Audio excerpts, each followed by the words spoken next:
El prometido de mi hija me llamó 12 horas antes de la boda para cancelar la invitación a mi parte de la familia. Solo queremos gente importante, me dijo.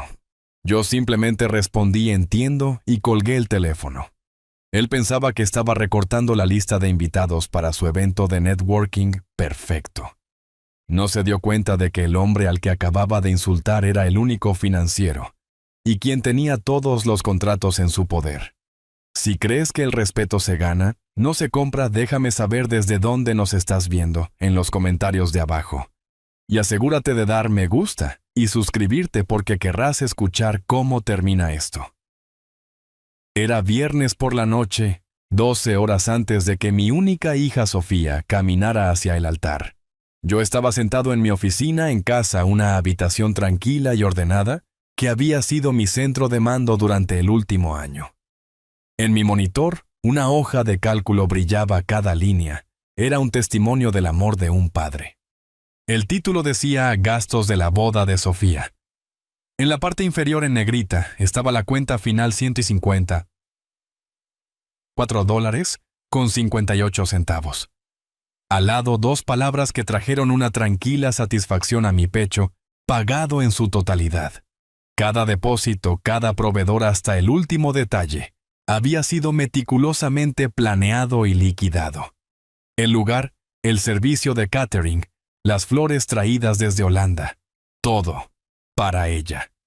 Mi teléfono vibró contra el roble pulido de mi escritorio. La pantalla se iluminó con un nombre que hizo que mi mandíbula se tensara casi involuntariamente: Carlos Vega. Lo dejé sonar 2 veces, un pequeño acto de resistencia, antes de tomar una respiración lenta y constante y contestar. Él no perdió el tiempo con cortesías. Carlos nunca lo hacía. Su voz era cortante, carente de calidez.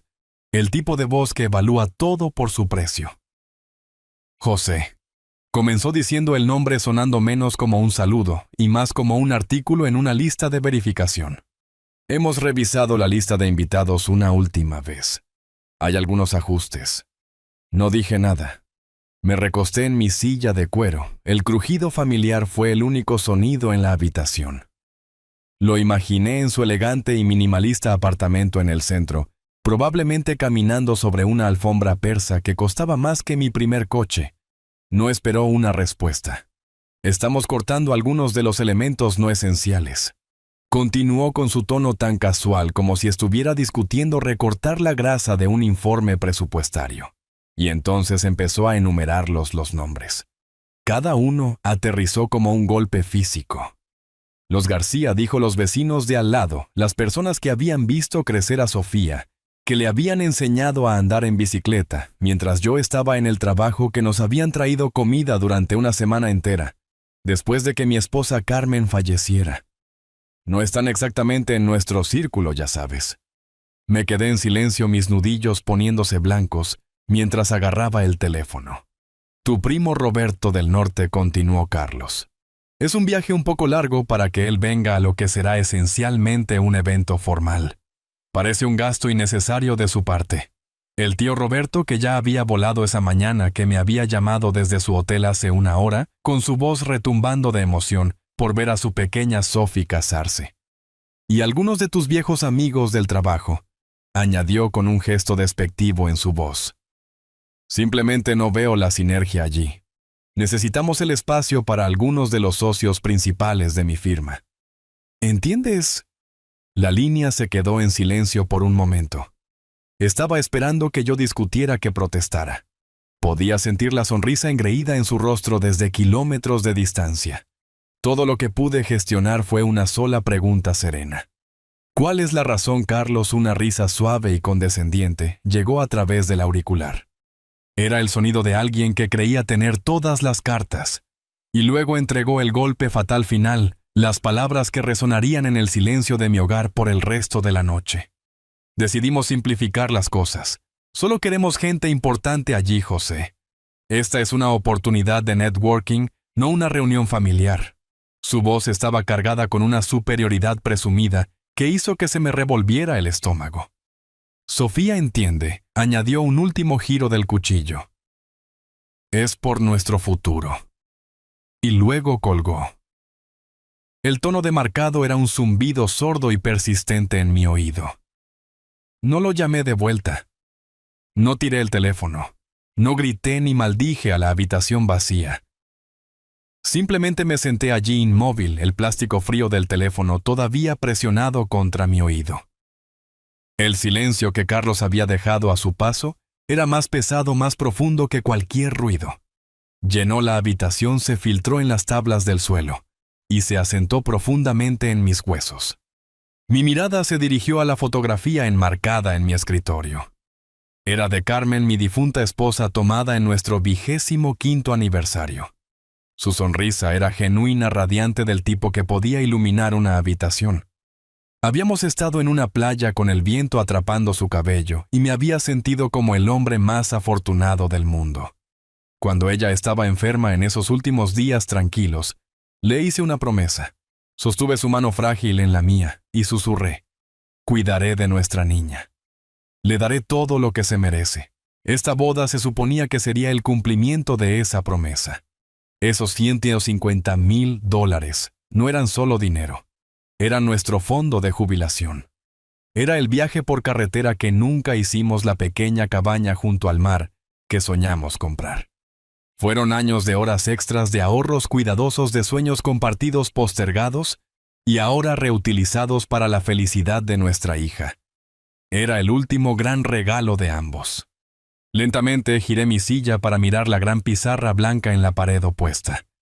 Durante el último año había sido mi tablero de proyectos. Estaba cubierto con una serie perfectamente organizada de notas adhesivas, contratos impresos y números de contacto.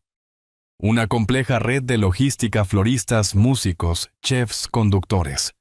Un diagrama de flujo operativo impecable para lo que se suponía que sería el día más feliz de la vida de Sofía. Como ejecutivo de logística retirado, este era mi idioma.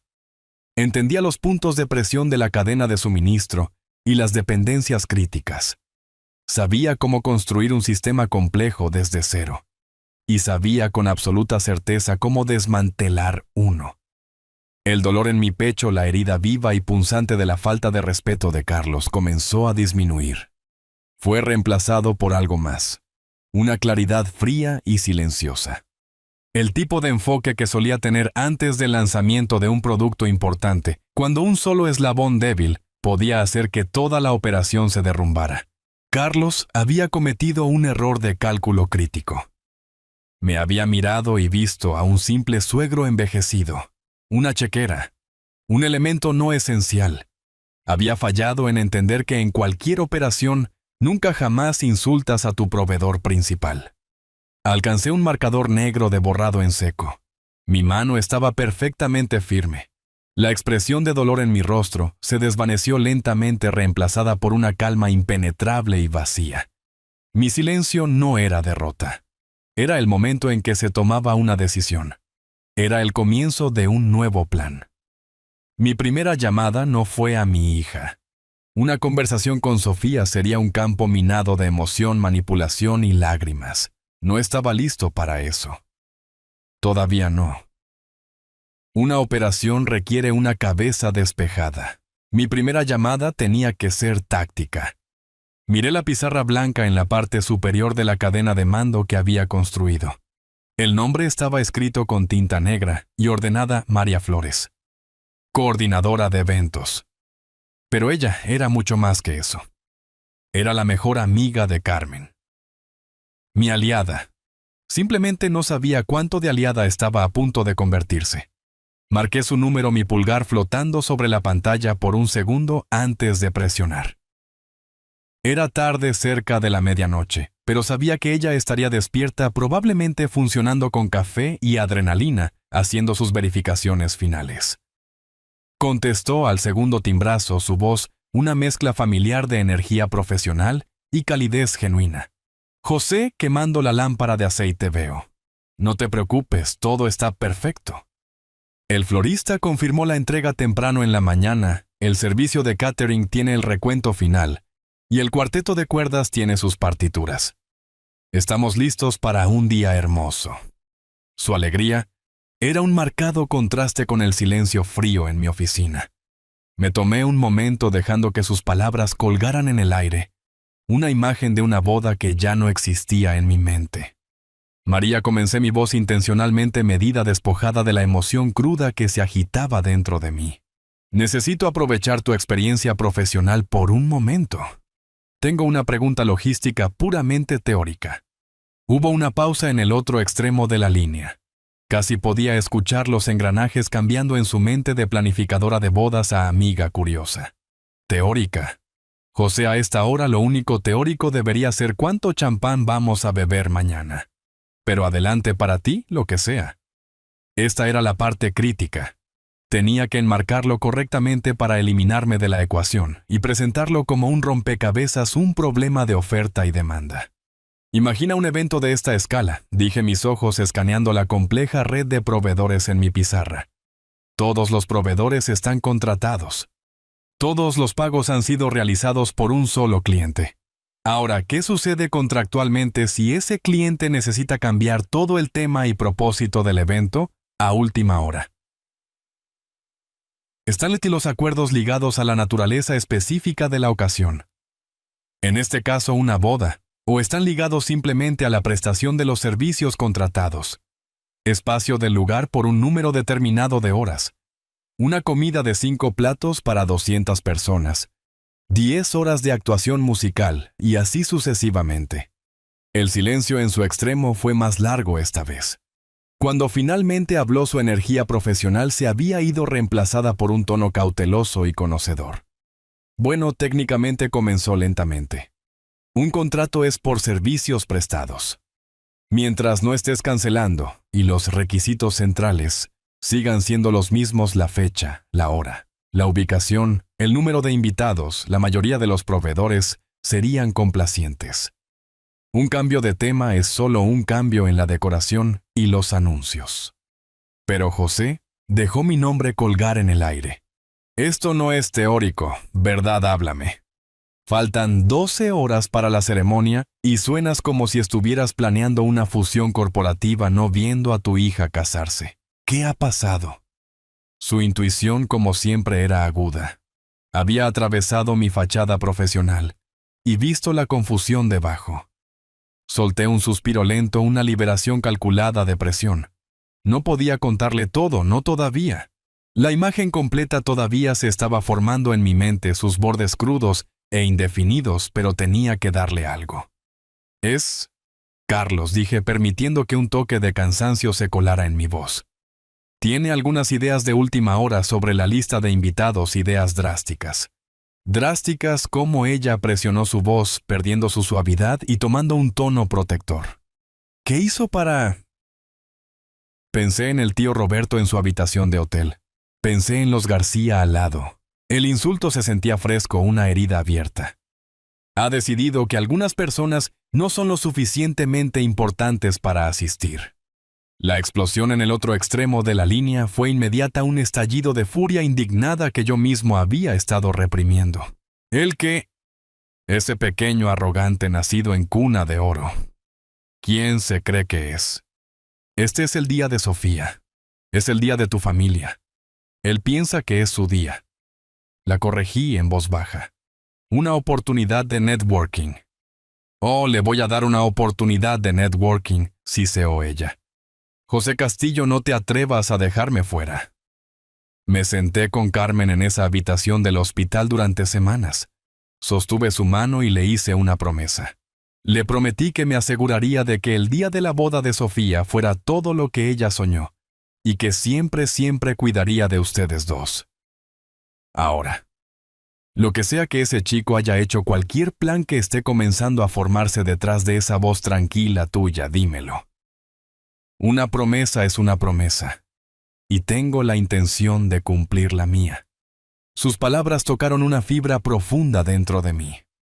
Carmen. Ella había sido el corazón de nuestra familia, y María era la guardiana de ese recuerdo. En ese momento supe que no estaba solo en esto. Su lealtad no era solo hacia un cliente, era hacia una amiga de toda la vida. Solo estoy explorando mis opciones, María. Admití, mi voz más suave ahora. Antes de decidir un curso de acción necesito entender la mecánica completa de la situación. Necesito saber los hechos. Dime desde un punto de vista contractual, ¿quién tiene el poder aquí? Su respuesta fue instantánea, feroz e inequívoca. Fue el sonido de una cerradura, abriéndose una puerta, abriéndose de par en par. Tú lo tienes, José. 100%. Me aseguré de ello desde el principio. He tratado con gente como los Vega, antes todo apariencia y nada de sustancia. Cada contrato significativo, desde el depósito de $50,000 en la gran hacienda hasta la última rosa en los centros de mesa, está a tu nombre. Cada pago individual se hizo desde la cuenta de la boda Castillo que tú financiaste y tú controlas. En lo que concierne a cada proveedor en esta ciudad, Carlos Vega es solo el novio. Tú eres el cliente. Su nombre está en las invitaciones elegantes, pero tu nombre está en los cheques. Tienes toda la autoridad. Tienes todo el poder.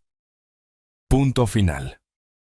Cerré los ojos absorbiendo el peso de sus palabras. Era más que solo confirmación. Era munición. Era la llave. Carlos pensaba que era el amo de este universo que había creado. Pero solo era un invitado. Un invitado muy ruidoso y muy arrogante en una casa que yo había construido, una fiesta que yo estaba pagando. Una leve sonrisa tocó mis labios por primera vez esa noche.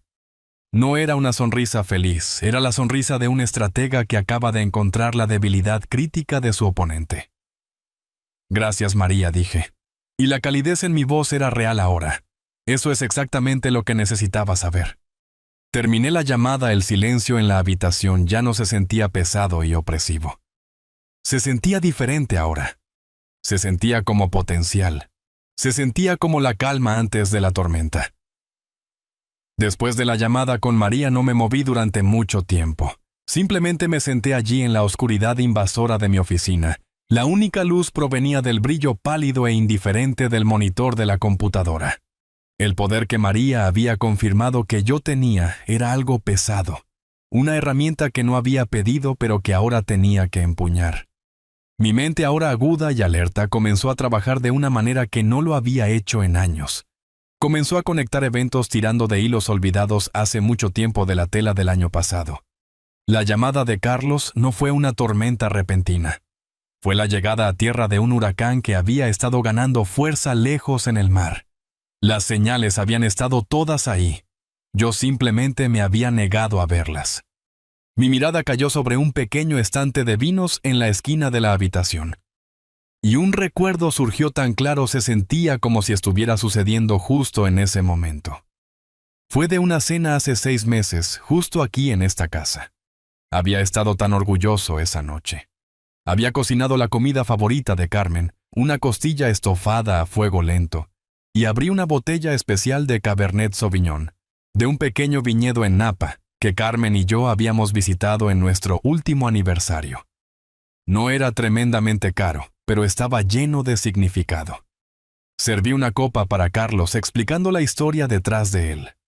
Él sostuvo la copa hacia la luz, la giró con el gesto exagerado de un hombre que ha visto películas sobre gente rica y tomó un pequeño sorbo teatral. Dejó que el vino se asentara en su paladar por un momento antes de tragar. Luego me miró, una sonrisa delgada y condescendiente jugando en sus labios. «Oh», dijo, su voz goteando con falsos elogios. «Un Cabernet de California. ¡Qué lindo! Lindo». La palabra colgó en el aire un dardo pequeño y afilado. No fue solo un insulto al vino, fue un insulto a la memoria, a mi gusto, a mí. Vi a Sofía estremecerse solo por un segundo y forzar una risa frágil. «Carlos, sea amable», había dicho ella, pero su voz carecía de cualquier convicción real. Recuerdo simplemente asentir, cambiando de tema, diciéndome a mí mismo que él era joven de un mundo diferente. Un mundo donde las cosas se juzgaban por su precio, no por su historia. Había elegido la paz sobre el orgullo. Ahora, sentado en la oscuridad, me di cuenta de lo que era una prueba. Un pequeño golpe para ver si yo reaccionaba. Cuando no lo hice, supo que podía empujar más lejos. El silencio de la casa me presionaba, y otro recuerdo floreció. Este era más reciente, de una barbacoa de verano en el patio trasero. El patio que Carmen había pasado 2 décadas, convirtiendo en un paraíso de rosales y hortensias.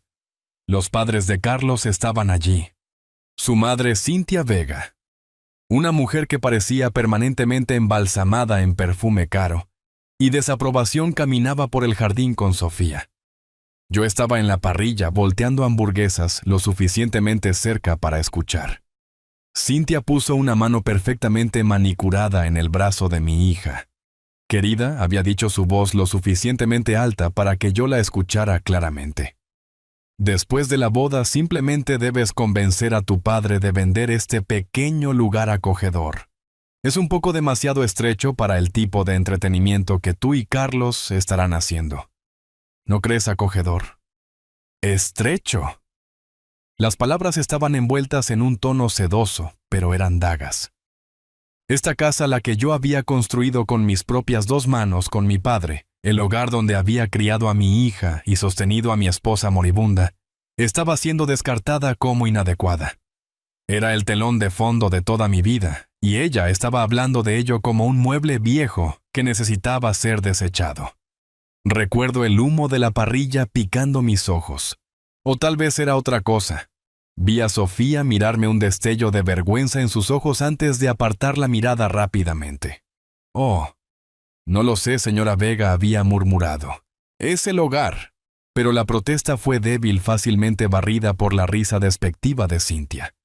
No había dicho nada.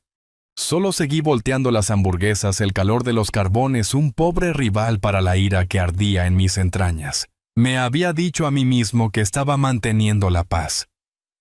Estaba evitando una escena. Pero la verdad era que estaba dejando que borraran a Carmen, un comentario cortés y venenoso a la vez. Miré mi escritorio a las pilas ordenadas de papel y los bolígrafos dispuestos en una fila perfecta. Mi mundo analógico organizado. El recuerdo final me golpeó entonces, el que se sentía más personal. Fue un sábado por la tarde hace unos meses. Había asistido un pequeño proyecto de consultoría independiente, un análisis de mercado complejo para un ex colega. Se sentía bien usar mis viejas habilidades de nuevo. Estaba emocionado, orgulloso del trabajo. Tenía las impresiones finales esparcidas sobre la mesa del comedor, docenas de páginas de datos y gráficos. Carlos había venido a recoger a Sofía. Estaba en su teléfono ladrando órdenes a alguien y entró al comedor sin mirar hacia arriba. Se estiró a través de la mesa para alcanzar el azucarero y su codo golpeó el borde de mi taza llena de café. Se volcó una ola de líquido marrón oscuro, lavando sobre mi trabajo. La tinta se corrió, los gráficos se deformaron. Semanas de trabajo arruinadas en un instante. «Uy», dijo él apenas mirando hacia abajo. «Perdón por eso». Agarró una servilleta e hizo un toque inútil en la mancha que se extendía. Luego me miró y se encogió de hombros, una imagen de indiferencia casual. «Todo está en la nube de todos modos, ¿verdad?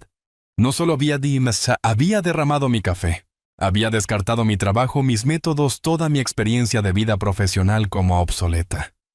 Había tratado algo de lo que yo estaba orgulloso como un desorden sin sentido. Me había quedado allí sin palabras con un rollo de toallas de papel en la mano, y lo vi llevar a Sofía por la puerta con el brazo de ella entrelazado en el suyo. Me había dicho a mí mismo que fue un accidente, que él era solo un joven descuidado y ensimismado, que vivía en un mundo digital que yo solo entendía parcialmente. Pero ahora, en el profundo y clarificador silencio de mi oficina, vi la verdad. Estos no eran incidentes desconectados. Eran un patrón, una campaña sistemática de menosprecio. El vino, la casa, el papeleo. Cada uno fue un acto calculado de falta de respeto, diseñado para probar mis límites, para ver cuánto toleraría por el bien de la felicidad percibida de mi hija. Cada vez que me había quedado en silencio, cada vez que había elegido la paz, les había enviado un mensaje claro de que yo no era importante, que mis sentimientos, mi hogar, mi trabajo y mis recuerdos eran todos prescindibles. La llamada telefónica de esta noche no fue un comienzo, fue una conclusión. Fue el movimiento final en un juego que estaban seguros de haber ganado ya. Estaban equivocados. Todavía estaba sentado en la oscuridad cuando mi teléfono se iluminó, proyectando un brillo azul pálido sobre mi escritorio. El ping agudo y familiar de un mensaje de texto cortó el pesado silencio. Por un momento fugaz, una chispa tonta de esperanza se encendió dentro de mí. Tal vez era Carlos llamando para disculparse, para decir que todo fue un terrible error. Pero el nombre en la pantalla era Sofía. Mi corazón saltó y se hundió al mismo tiempo. Levanté el teléfono, mi pulgar flotando sobre la notificación. Esto sabía que sería la verdadera prueba. Abrí el mensaje. Las palabras aparecieron pequeñas y negras contra la pantalla blanca brillante. Papá, sé que estás molesto por la lista de invitados. Lo siento, pero esto es realmente importante para la carrera de Carlos. Está trabajando en un gran negocio y necesita causar una buena impresión en sus socios. Podemos tener otra fiesta para la familia más tarde. Te quiero. Leí el mensaje una vez, luego 2 veces, luego una tercera vez, dejando que las palabras se disolvieran de un mensaje coherente en una colección de sílabas vacías. La disculpa inicial, lo siento, era un gesto hueco inmediatamente borrado por la palabra que le seguía, pero... Y esa sola palabra era un muro, una barrera entre ella y yo, y del otro lado estaba Carlos. No era su voz. Mientras leía las palabras, no podía escuchar a mi hija en absoluto. La Sofía que crié, la chica que rescataba animales callejeros y lloraba durante las películas tristes, nunca habría escrito esto. El lenguaje era frío transaccional. Importante para su carrera. Gran negocio. Causar una buena impresión. Era lenguaje corporativo. Era el lenguaje que Carlos usaba cuando hablaba de adquisiciones y fusiones. Y ahora, había fusionado con éxito la voz de mi hija con la suya. No solo se estaba casando con ella, la estaba asimilando, reemplazando su empatía con su ambición.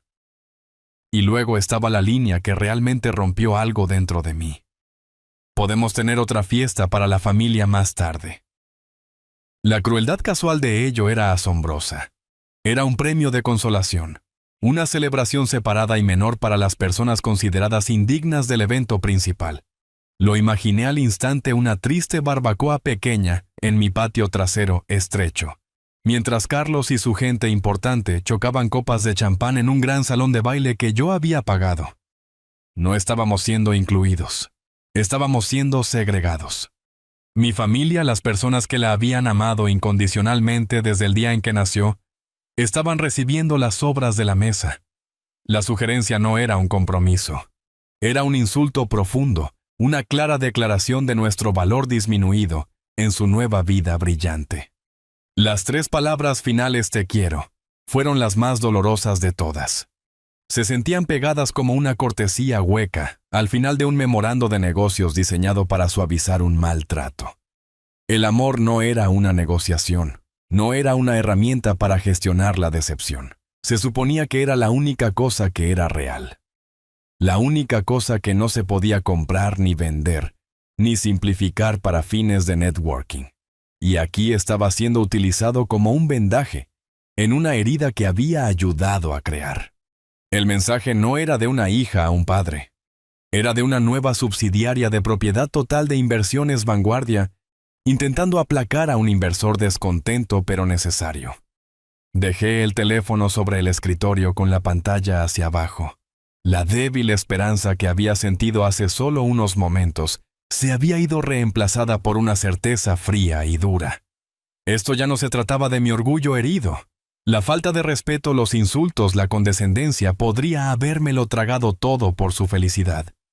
Pero este mensaje me mostró con brutal claridad que su felicidad no era parte de la ecuación. Estaba siendo aislada, remodelada, sus propios valores erosionados y reemplazados por el pragmatismo frío de su prometido. Miré la foto de Carmen de nuevo. Mi promesa a ella resonó en mi mente. Cuidaré de nuestra niña. Había pensado que eso significaba proveer para ella, darle la boda de sus sueños. Estaba equivocado. Cuidar de ella significaba protegerla. Significaba luchar por la persona cálida y compasiva que era la persona que estaba siendo borrada lentamente. Carlos no solo se estaba casando con mi hija, estaba tratando de extinguir su luz. La batalla ya no era sobre una lista de invitados. Era sobre salvar el alma de mi hija. Y mientras me sentaba allí en la oscuridad tranquila, sabía con cada fibra de mi ser que era una batalla que no perdería, no podía perder. Las palabras del mensaje de texto de mi hija persistían en el aire sabiendo a ceniza en mi boca. Un gran negocio. En mis 40 años en el mundo de la logística y la estrategia corporativa, había sido parte de docenas de grandes negocios. Sabía cómo se veían. Se forjaban en salas de juntas tranquilas, construidas sobre meses de investigación meticulosa, diligencia debida y discreción. No se anunciaban desinvitando a tus familiares más cercanos de una boda. La historia estaba mal. Las matemáticas no cuadraban. Y si había una cosa en la que confiaba en este mundo, eran las matemáticas. Mi escepticismo profesional, una parte de mí que había estado inactiva desde la jubilación, comenzó a agitarse. Era una sensación fría familiar, una campana de alarma silenciosa sonando en una parte distante de mi mente. Me volví hacia mi computadora portátil, la pantalla aún brillando. Mis movimientos ya no eran los de un padre herido, sino los de un analista. Precisos. Deliberados.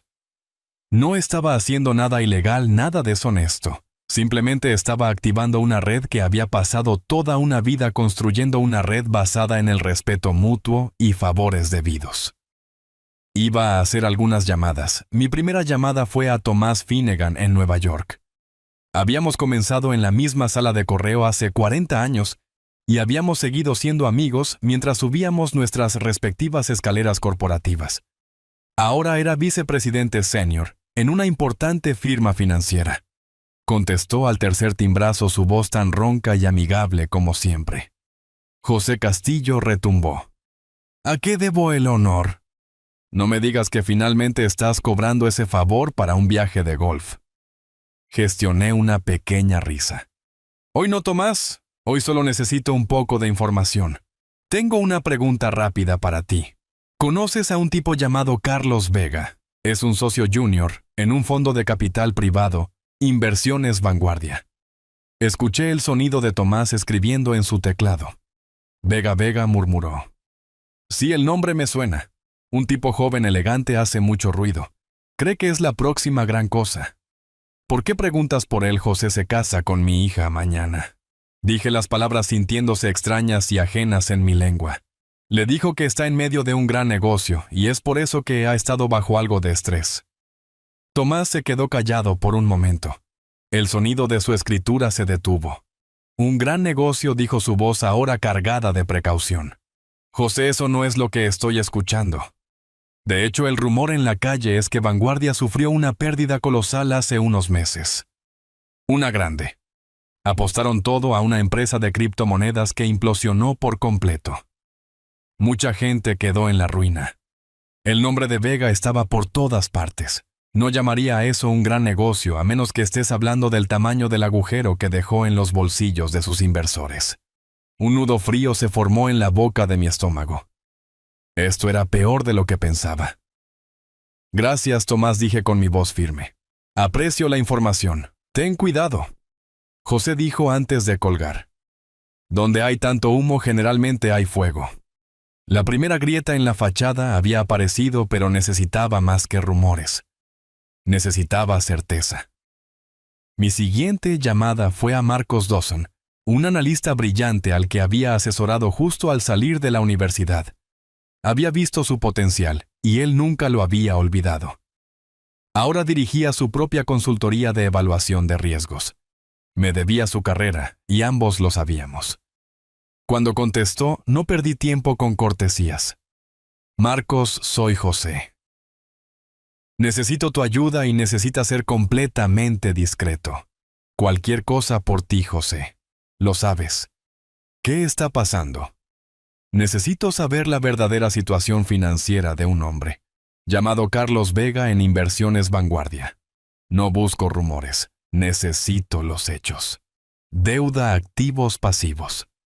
La imagen real. Dame una hora, dijo sin preguntas. Los siguientes 60 minutos fueron los más largos de mi vida. No caminé de un lado a otro. No me serví un trago. Simplemente me senté en mi escritorio mirando la foto de Carmen, mientras las piezas del rompecabezas comenzaban a reorganizarse en mi mente. El coche caro que conducía que ahora sospechaba que era arrendado. La charla sobre una luna de miel lujosa en las Maldivas. La constante y desesperada necesidad de impresionar. No era confianza. Era una actuación. Cuando mi teléfono finalmente sonó, contesté antes de que terminara el primer timbrazo. «Háblame, Marcos», dije. La voz de Marcos era sombría. «José es malo. Es peor de lo que puedes imaginar. Este tipo no solo está en problemas, se está ahogando. Está endeudado hasta el cuello. Esa pérdida de cripto de la que Tomás probablemente te habló fue solo el comienzo. Tiene prestamistas privados sobre él, no solo bancos. El tipo de gente que no archiva papeleo cuando te atrasas en un pago. Sus activos son una fracción de sus deudas. Está funcionalmente en bancarrota». Escuché todo mi cuerpo enfriándose. Marcos continuó. «La boda, José. Miré la lista de invitados que presentó a la seguridad del lugar. Es una fiesta de boda. Es una lista de cada inversor importante y socio senior en el área triestatal. Esto no es una celebración. Es un pase de Ave María. No está haciendo networking.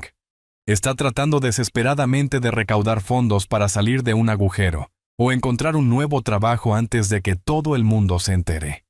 Es un fraude». Y entonces me golpeó. La verdad devastadora final. La última pieza del rompecabezas que hacía que toda la horrible imagen estuviera completa. Sofía, mi hija. Ella no era su compañera en la construcción de un futuro. Ella era su garantía.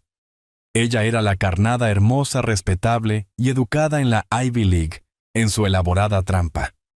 Su amor, su confianza, su buen apellido. Estos eran los activos que estaba apalancando para salvarse a sí mismo. Estaba vendiendo una mentira. Y mi hija era el premio dentro de la caja. Escuché a Marcos diciendo mi nombre, preguntando si todavía estaba allí. «Gracias, Marcos». Logré decir con mi voz un susurro ronco. «Me has dicho todo lo que necesito saber». Terminé la llamada y lenta deliberadamente cerré mi computadora portátil. El suave clic resonó en la habitación silenciosa como el amartillar de un arma. El dolor, la pena, el aguijón del insulto personal.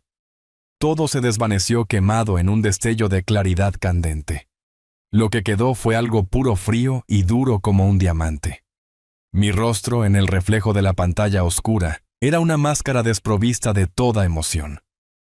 Un estratega evaluando el campo de batalla. La misión ya no era una cuestión de orgullo o venganza. Se había convertido en una operación táctica con un único objetivo no negociable. Objetivo: extraer a mi hija de un compromiso hostil y fraudulento. Activo en riesgo todo su futuro. Combatiente, enemigo, un estafador desesperado y acorralado que había confundido mi amor con debilidad. El tiempo para la tolerancia silenciosa había terminado. El tiempo para la acción decisiva había comenzado. Con la fría y dura verdad asentada en mi mente, mi propósito era absoluto. El tiempo para la reflexión había terminado. Era hora de actuar. Cogí mi teléfono, mis dedos marcando el número de María Flores antes de que hubiera decidido conscientemente hacerlo. No había más hipotéticos, no más preguntas cuidadosamente redactadas. Esta era una llamada a una aliada de confianza, una llamada a las armas. Contestó inmediatamente, su voz tensa por la preocupación. «José, he estado mirando mi teléfono esperando que llamaras. Dime qué está pasando». Me levanté de mi escritorio, el estratega en mí tomando el control por completo. Comencé a caminar a lo largo de mi oficina, las palabras saliendo en un tono bajo, constante y resuelto. «María, soy José. Sé la verdad ahora. Es mucho peor que una lista de invitados. Sofía está caminando hacia una trampa. El hombre es un fraude. Se lo expuse todo sin escatimar detalles. Le conté sobre las pérdidas catastróficas de Carlos en el mercado. La montaña de deuda que estaba escondiendo. Los prestamistas privados que lo rodeaban como tiburones.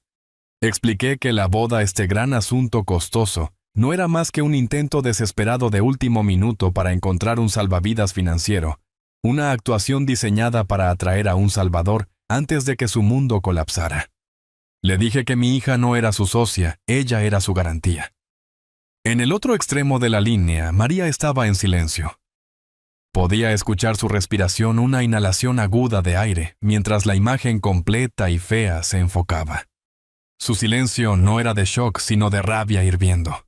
Cuando finalmente habló, su voz era un gruñido bajo y peligroso, la voz de una madre osa, cuyo cachorro ha sido amenazado. Ese bastardo siseó las palabras cargadas de puro veneno. Ese bastardo manipulador y parásito. Sabía que había algo mal con él. Lo sentí desde el primer día. Tomó una respiración profunda y enojada. Bien, José, él no se saldrá con la suya. Él no va a arruinar la vida de esa chica. No mientras yo respire. Así que dime, ¿cuál es el plan? Yo me encargaré de los proveedores. Estamos en esto juntos hasta el final. Su lealtad inquebrantable fue una inyección de adrenalina a mi corazón. Gracias, María, dije con mi voz resonando con una nueva fuerza. Sabía que podía contar contigo. Y tienes razón, no vamos a dejar que esto suceda. Entonces, ¿llamamos a todos y cancelamos?, preguntó, lista para la acción. Será un caos, perderemos la mayoría de los depósitos, pero podemos quemarlo todo hasta los cimientos si tenemos que hacerlo. Caminé hacia la gran pizarra blanca, el mapa de la boda de mi hija, y destapé un marcador negro. No dije firmemente: cancelar es desordenado. Es una retirada, perderíamos los depósitos y le daría la satisfacción de haber destruido algo. No vamos a retirarnos, vamos a atacar. Miré la pizarra a la red de proveedores y plazos. Vamos a llevar a cabo una adquisición hostil de la boda misma. Podía escuchar la inhalación aguda de María en el teléfono. Una adquisición hostil, repitió las palabras hundiéndose. Una sonrisa lenta se extendió por su voz. Oh, José, he extrañado este lado de ti. El genio de la logística. Cuéntamelo todo. La puse en altavoz, dejando el teléfono en mi escritorio. Todo el evento es un activo operativo totalmente financiado.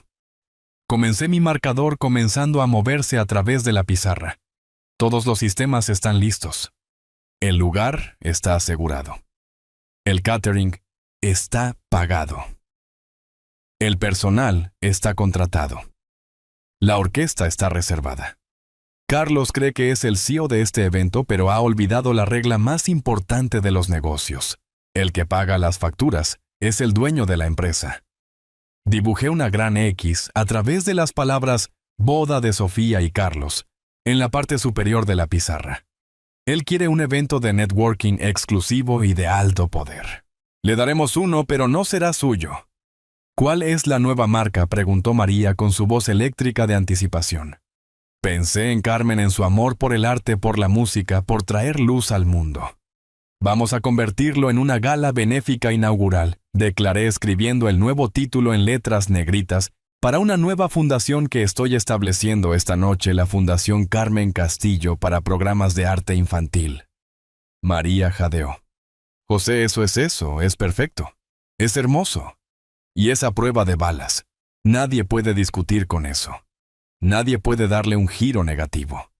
Es una jugada de jaque mate. Exactamente, dije con mi mente corriendo mientras dibujaba cuadros y diagramas de flujo. Aquí está el plan. Objetivo 1: cambiar la marca del evento. Llamaré al gerente general de la gran hacienda personalmente. He construido una buena relación con él. Le explicaré la situación y ofreceré pagar una tarifa urgente adicional para tener una nueva pancarta impresa y colgada para la mañana. Lo hará.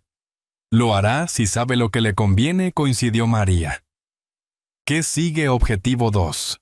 Alineación de proveedores y personal. Ese es tu territorio, María. Llamas a cada proveedor, el servicio de catering, el florista, la orquesta, el fotógrafo. Les dices que ha habido un cambio de plan. El evento ya no es una boda privada, sino una gala benéfica pública honrando a mi difunta esposa. Los servicios requeridos permanecen idénticos. Tienen una obligación legal y moral de actuar. Considéralo hecho, dijo ella. Estarán honrados de ser parte de ello. Objetivo 3. Continué dibujando otro cuadro. Curar la nueva lista de invitados. Llamaré personalmente a cada amigo y miembro de la familia que fue desinvitado. Tío Roberto, los García, todos ellos. Les diré la verdad y los invitaré a ser mis invitados de honor en la gala. ¿Y la antigua lista de invitados?, preguntó María. La gente importante de Carlos, una sonrisa fría tocó mis labios. Pueden venir. Que entren esperando besar el anillo de una estrella en ascenso. Que vean lo que sucede cuando un hombre como Carlos muestra sus verdaderos colores. Y finalmente dije dibujando el último cuadro en la pizarra. Objetivo 4. Neutralizar los símbolos clave de la boda. Llamaré a la tienda de novias a primera hora de la mañana y pondré una retención en la entrega del vestido. Haré lo mismo con el joyero para los anillos. Los símbolos de la boda desaparecerán. La pizarra blanca ya no era un plan para una celebración. Era un mapa de batalla. Cada detalle estaba contabilizado, cada contingencia considerada. El caos de mis emociones se había forjado en un plan de ataque despiadadamente eficiente y perfectamente lógico. Es una declaración de guerra. José, dijo María, su voz llena de una mezcla de asombro y lealtad feroz. No, María, la corregí mirando el nombre que había escrito en la parte superior de la pizarra. No es guerra, es justicia. Y es por Carmen. El plan estaba listo. La pizarra, una vez un monumento a una boda, era ahora un mapa de batalla. María y yo terminamos nuestra llamada no como amigos, sino como co-conspiradores, cada uno con un conjunto claro de directivas. El reloj en mi pared marcaba las 12:30 de la noche. La operación había comenzado. Mi primera llamada fue a Juan Devereux, el gerente general de la gran hacienda. Me había asegurado de conocer a Juan durante el proceso de planificación, conectando con él, no como cliente, sino como un profesional a otro. Contaba con esa base de respeto ahora. Contestó con la cortesía cansada de un hombre acostumbrado a llamadas nocturnas de clientes frenéticos. Señor Castillo, dijo. Está todo bien, tomé aire organizando mis pensamientos en una narrativa que fuera veraz y estratégica. Juan, soy José. Me temo que me encuentro en una situación personal difícil e imprevista. Por razones en las que no puedo entrar, la boda no procederá según lo planeado mañana. Dejé que eso se asimilara. Podía escuchar el leve sonido de él tecleando en un teclado, probablemente sacando mi archivo, calculando las penalizaciones financieras de una cancelación de último minuto. Ya veo, dijo su voz ahora cautelosa. Señor Castillo, nuestra política de cancelación es bastante clara. No estoy llamando para cancelar, Juan. Interrumpí suavemente. Estoy llamando para pivotar. El lugar, el personal, la comida. Todo ha sido pagado en su totalidad. No tengo intención de dejar que eso se desperdicie. En cambio, quiero honrar a mi difunta esposa Carmen.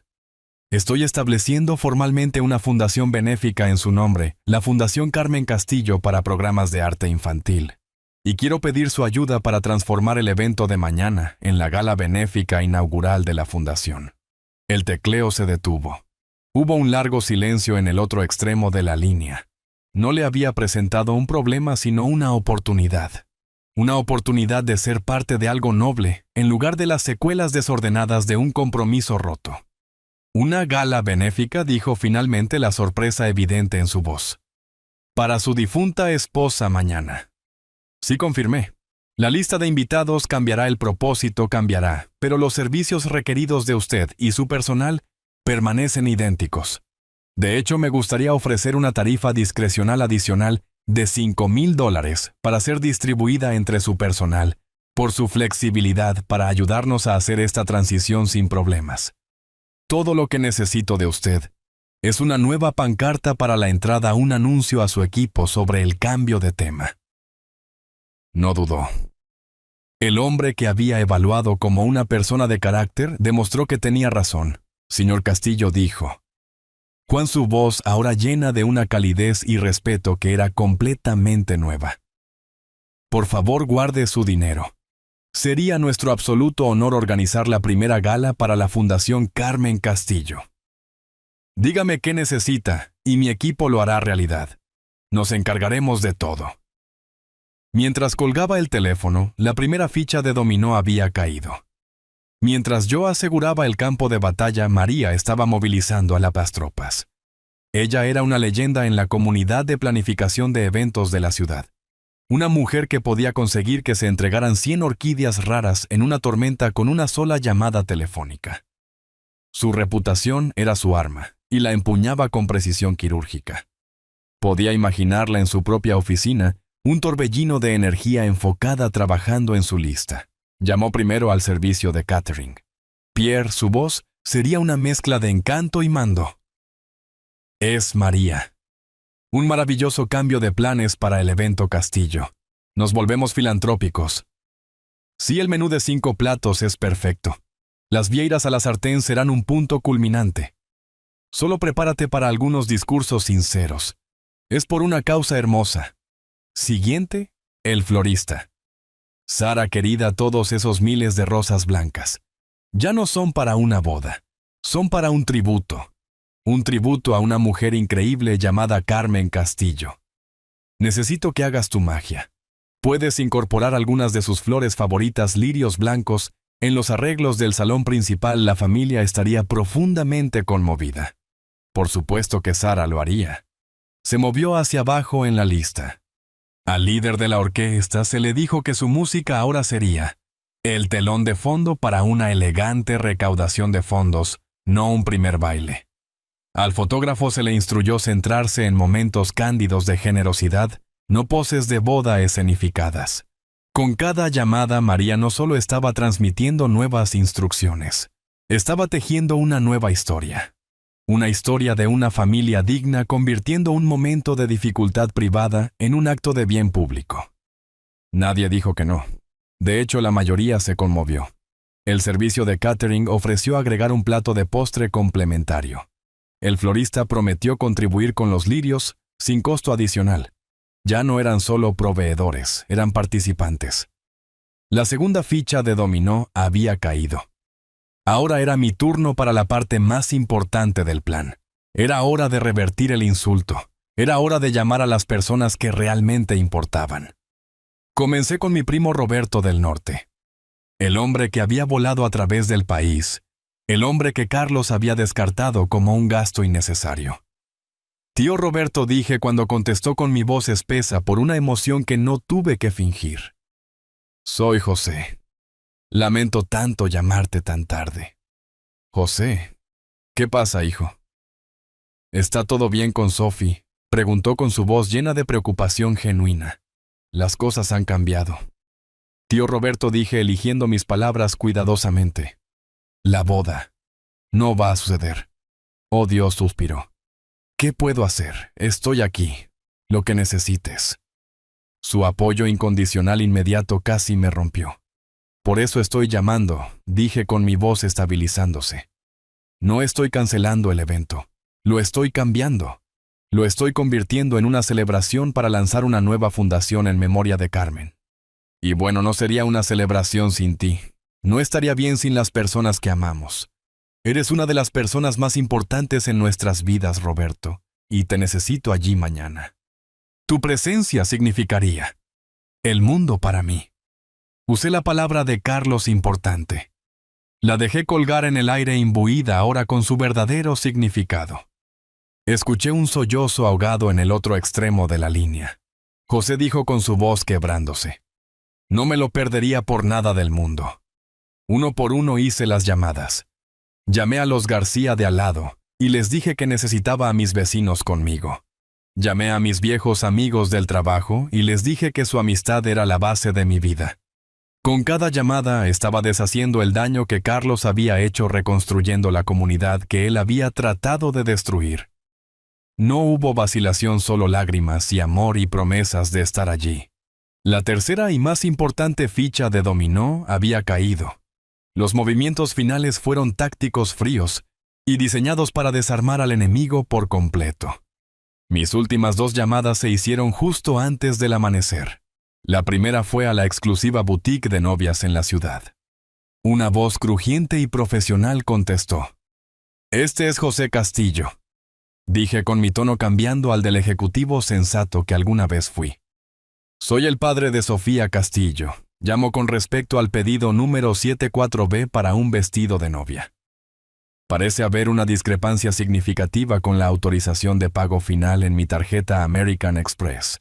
Necesito que ponga una retención inmediata e indefinida en la entrega programada para las 9 a.m. ¿Una discrepancia de pago, señor? La mujer preguntó confundida. Nuestros registros muestran que el pago fue aprobado. Sus registros son incorrectos, declaré con una autoridad que no permitía lugar a discusión. Mi banco ha marcado la transacción como potencialmente fraudulenta. No libere bajo ninguna circunstancia ese vestido hasta que reciba una confirmación verbal y escrita directa de mí. Me he explicado, sí, señor Castillo dijo, ahora nerviosa.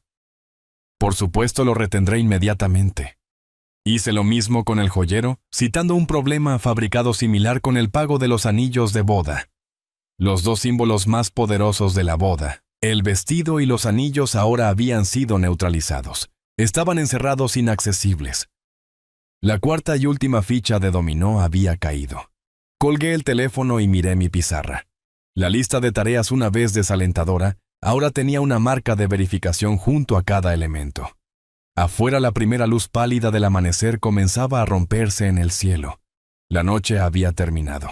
El plan estaba en marcha, y no había vuelta atrás. El sol salió el sábado por la mañana brillante e implacable. Era el tipo de día hermoso y cristalino sobre el que escriben los poetas, el tipo de día que promete nuevos comienzos. Imaginé la luz derramándose sobre el césped perfectamente cuidado de la gran hacienda brillando en las fuentes y calentando la vieja piedra de la mansión. Un día perfecto para una boda, o en este caso para un ajuste de cuentas. Yo ya estaba allí no en la entrada principal, sino en una pequeña oficina que el gerente Juan me había prestado viendo la transmisión de seguridad en un pequeño monitor. Precisamente a las 10 en punto, una larga limusina negra ronroneó subiendo por el amplio camino de grava. Era exactamente el tipo de vehículo ostentoso y de mal gusto que esperaba que Carlos contratara. La puerta se abrió y él emergió. Era la viva imagen del triunfo vestido con un esmoquín que estaba tan perfectamente entallado que parecía un disfraz. Se ajustó los gemelos, una sonrisa engreída de propietario pegada en su rostro, mientras inspeccionaba la finca. No era un novio lleno de amor y emoción nerviosa. Era un conquistador llegando para reclamar su territorio. Mi hija Sofía salió después de él. Se veía hermosa, por supuesto, pero había una fragilidad en ella, una energía nerviosa detrás de su sonrisa practicada. Estaba agarrando su teléfono, probablemente todavía esperando una llamada de la tienda de novias sobre su vestido. Detrás de ellos venía Cintia Vega, la madre de Carlos, su expresión una máscara perfecta de orgullo condescendiente. Miró al personal uniformado de pie junto a la entrada, como si fueran muebles. «Bueno, querida», dijo Carlos a Sofía, su voz retumbando con falsa confianza, mientras envolvía un brazo alrededor de sus hombros. Hizo un gesto grandioso hacia el magnífico arco de la entrada principal. «Estamos aquí, el comienzo de todo lo que hablamos». Todos miraron hacia arriba, sus rostros inclinados hacia el sol, esperando ver una pancarta proclamando su victoria, su unión. Esperaban sus nombres Sofía y Carlos, escritos en letra elegante para que todo el mundo los viera. Pero eso no es lo que vieron. En cambio, colgando en el lugar de honor, había una pancarta masiva impecablemente diseñada. Era de un azul marino profundo y digno del tipo que ves en graduaciones universitarias o instituciones prestigiosas. Y en ella, en letras brillantes de pan de oro, había palabras que no pertenecían a su mundo, palabras que contaban una historia diferente. Gala benéfica, inaugural de la Fundación Carmen Castillo. Observé sus rostros en el monitor, la imagen granulada, pero sus reacciones perfectamente claras. Leyeron las palabras una vez, sus sonrisas congeladas en su lugar. Las leyeron por segunda vez, un destello de confusión pasando entre ellos. Vi el ceño de Sofía fruncirse. Vi la expresión orgullosa de Cintia cuajarse en desconcierto. Pero fue el rostro de Carlos el que observé más intensamente. La sonrisa triunfante y depredadora vaciló. Se agrietó y luego colapsó por completo. El color se drenó de sus mejillas dejando atrás un brillo pálido y enfermizo. La confianza se evaporó reemplazada por un pánico crudo y desnudo. El suelo bajo sus pies que creía poseer acababa de disolverse en el aire. Miró la pancarta con la boca ligeramente abierta como si las palabras estuvieran en un idioma extranjero, que no podía comprender. Finalmente encontró su voz, no el comando retumbante de hace un momento, sino un susurro ahogado y furioso, que fue tragado por el aire perfecto de la mañana. ¿Qué demonios es esto? Me paré en el gran vestíbulo de la hacienda, no como invitado, sino como anfitrión. El esmoquín que llevaba se sentía menos como un disfraz y más como una armadura. A mi lado estaba María, una general firme inspeccionando nuestra victoria. El salón comenzaba a llenarse no con extraños e inversores, sino con familia, con amigos. El tío Roberto sostenía una copa de champán, su risa retumbante resonando en los pisos de mármol. Los García estaban hablando con mis antiguos colegas, sus rostros brillantes de calidez y felicidad genuina. El aire estaba lleno del sonido de conexión real, el sonido que había tenido tanto miedo de perder para siempre. Entonces las grandes puertas de roble se abrieron de golpe. Carlos se paró allí silueteado por un momento contra el brillante sol de la mañana. Su esmoquín perfectamente entallado, estaba arrugado su rostro una máscara de rabia carmesí. Irrumpió en el vestíbulo sus zapatos pulidos, resbalando ligeramente en el mármol. Sofía y su madre lo seguían con los rostros pálidos y aturdidos. Se detuvo a unos pocos pies frente a mí, su pecho agitándose. ¿Qué has hecho? Escupió su voz un gruñido bajo y vicioso. ¿Qué demonios has hecho? Lo has arruinado todo. Lo miré no con la ira que esperaba, sino con una profunda y tranquila lástima. María puso una mano firme en mi brazo, pero no la necesitaba. Nunca me había sentido más centrado en mi vida. No, Carlos, dije con mi voz tranquila y clara cortando a través de su rabia. No he arruinado nada. Simplemente lo he corregido. Solo cambié la lista de invitados. ¿Tú qué tartamudeó desconcertado? Dijiste que solo querías gente importante aquí. Continué mi mirada barriendo la habitación reconociendo a mis amigos, a mi familia. Así que tomé tu consejo. Hice una nueva lista. Para mí estas son las personas importantes. Hice un gesto hacia el tío Roberto. Ese hombre de allá condujo 12 horas para enseñar a mi hija a pescar cuando tenía 10 años. La sostuvo sobre sus hombros para que pudiera ver los fuegos artificiales. Él es importante. Asentí hacia los García. Esa pareja. Sostuvieron la mano de Sofía en su primer día de escuela cuando tenía miedo de soltar la mía. Se sentaron conmigo en la sala de espera del hospital durante 18 horas cuando Carmen tuvo apendicitis. Ellos son importantes. Estas personas, Carlos, son los arquitectos de la infancia de mi hija. Son los que la amaron por quien era, no por lo que podía hacer por sus carreras. Ellos son el precio de admisión a su vida. Y tú parece no puedes pagarlo. Justo entonces un nuevo grupo de invitados comenzó a llegar. Hombres mayores elegantes con trajes caros, sus esposas goteando diamantes. La gente importante de Carlos. Se detuvieron en la puerta, sus ojos asimilando la extraña escena, la pancarta de caridad, el novio enfurecido. Y yo parado tranquilamente en el centro de todo. Me alejé de Carlos descartándolo por completo, y saludé a los recién llegados, con una sonrisa amable. «Caballeros, bienvenidos», dije extendiendo una mano. «José Castillo, muchas gracias por venir a apoyar la gala inaugural para la Fundación Carmen Castillo. Su generosidad es profundamente apreciada».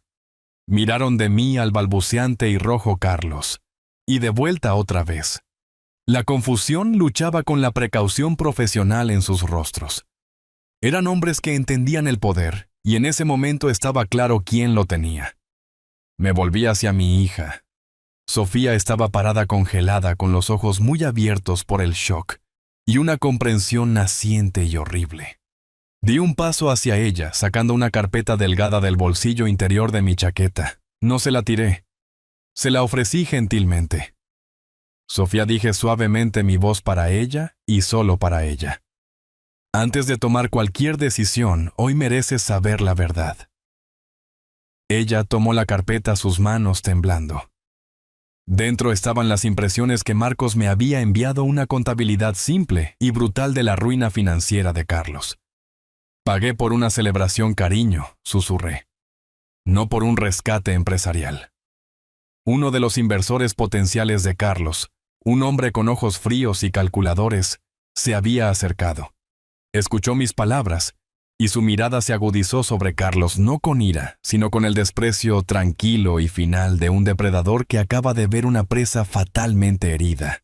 Intercambió una mirada sutil y cómplice con otro socio.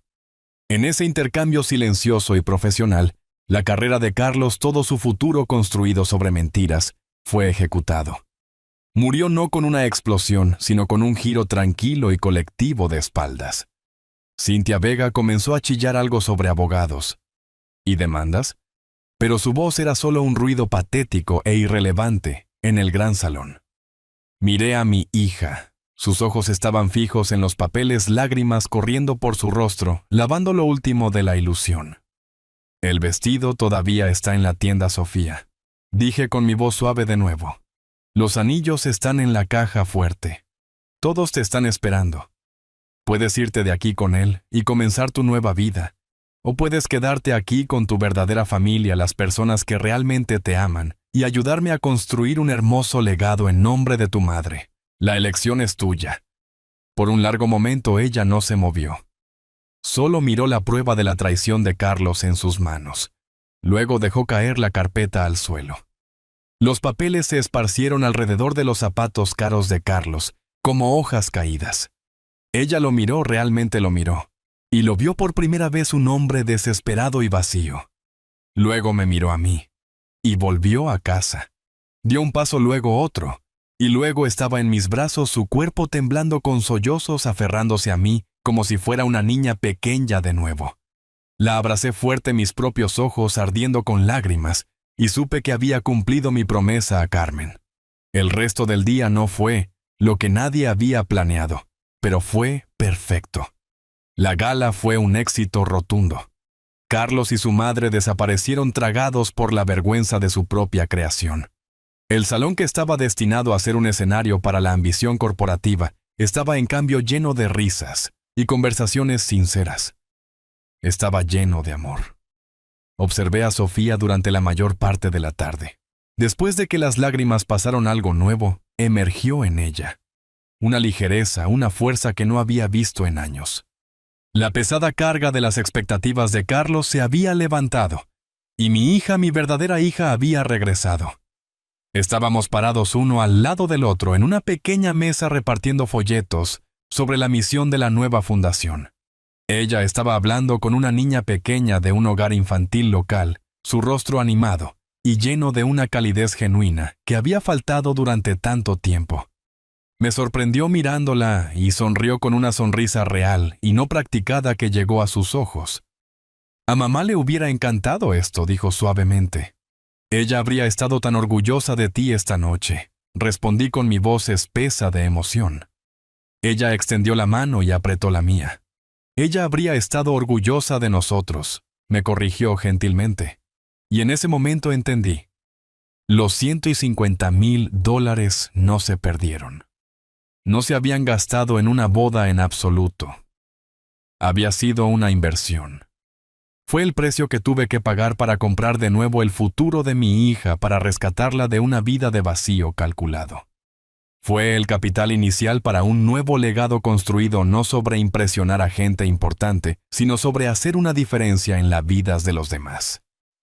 Mientras estaba allí rodeado por la charla feliz de las únicas personas que alguna vez habían sido verdaderamente importantes, me di cuenta de que esto era lo más rico que jamás había sido.